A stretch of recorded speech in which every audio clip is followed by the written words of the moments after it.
গণতন্ত্রের বিরোধী দলের ভূমিকা অত্যন্ত গুরুত্বপূর্ণ। তারা সরকারের ভুলগুলো তুলে ধরে এবং জনগণকে সচেতন করে। ভারতের রাজনৈতিক অঙ্গনেও এমন এক গুরুত্বপূর্ণ মুহূর্ত দেখা যাচ্ছে, যেখানে শিবসেনা নেতা সঞ্জয় রাউত মোদী সরকারের বিরুদ্ধে গুরুতর অভিযোগ এনেছেন। সঞ্জয় রাউত বলেছেন যে নরেন্দ্র মোদীর সরকারের দুর্নীতি, স্বজনপ্রীতি এবং ক্ষমতার কেন্দ্রীকরণের কারণে তারা নেপালের মতো রাজনৈতিক সংকটে পড়তে পারে।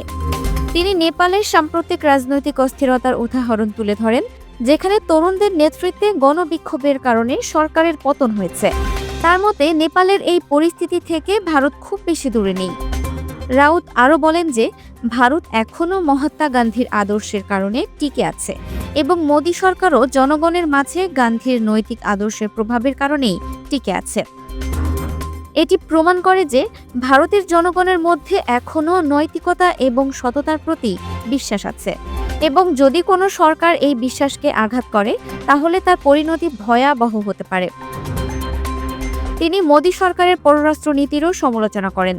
তিনি বলেন যে নেপাল একসময় ভারতের ঘনিষ্ঠ বন্ধু ছিল, কিন্তু সংকটের সময় ভারত তাদের পাশে না দাঁড়ানোই নেপাল ভারতের ওপর আস্থা হারিয়েছে।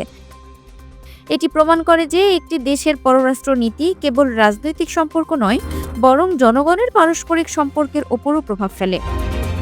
মোদির পতন কি শুধু সময়ের অপেক্ষা? এটি একটি গুরুত্বপূর্ণ প্রশ্ন, কারণ এটি কেবল ভারতের রাজনীতি নয়, বরং পুরো দক্ষিণ এশিয়ার রাজনৈতিক ভবিষ্যতের ওপরও প্রভাব ফেলবে। যদি ভারতের মতো একটি বড় গণতান্ত্রিক দেশে জনগণের ইচ্ছার বিরুদ্ধে কিছু ঘটে, তাহলে তা পুরো অঞ্চলের জন্য একটি বড় ধরনের হুমকি। এই প্রতিবেদনটি থেকে আমরা বুঝতে পারি যে ভারতের রাজনৈতিক পরিস্থিতি বর্তমানে খুবই অস্থিতিশীল। রাজনৈতিক নেতারা সরকারের বিরুদ্ধে নানা ধরনের অভিযোগ আনছেন, যা প্রমাণ করে যে দেশের জনগণের মধ্যে এক ধরনের অসন্তোষ রয়েছে। যদি এই অসন্তোষের সমাধান না করা হয়, তাহলে তার পরিণতি ভয়াবহ হতে পারে। Multimedia desk, Dinajpur TV. Dinajpur TV মানুষের জীবনের কথা বলে।